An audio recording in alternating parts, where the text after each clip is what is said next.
மன்னர் காடவர்கோன் என்று அழைக்கப்படும் பழுவேட்டரையர் ஆவார். இவரது கதை பண்டைய தமிழ் சங்க இலக்கியம் மற்றும் புகழ்பெற்ற தமிழ் காவியமான சிலப்பதிகாரம் ஆகியவற்றுடன் தொடர்புடையது.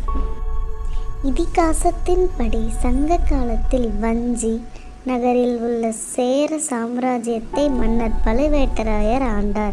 அவர் தனது நியாயமான மற்றும் புத்திசாலித்தனமான ஆட்சிக்காக அறியப்பட்டார். அவரது கதையின் முக்கிய நிகழ்வுகளில் ஒன்று கண்ணகி நல்லொழுக்கமுள்ள பெண் மற்றும் கோவலனின் மனைவியை சுற்றி வருகிறது.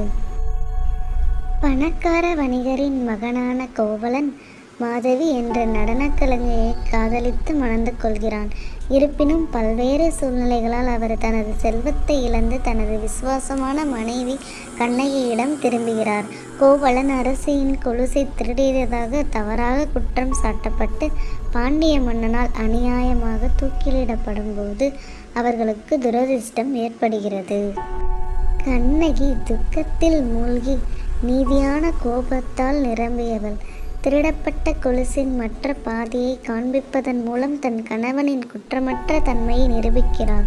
மாபெரும் தவறை உணர்ந்த பாண்டிய மன்னன் குற்ற உணர்ச்சியால் இறக்கிறான்.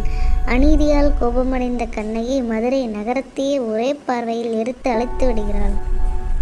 கண்ணகியின் துயரத்தையும் நீதிக்கான தேடலையும் கேட்ட மன்னன் பழுவேட்டரையர் மிகவும் மனம் நெகிழ்ந்தார்.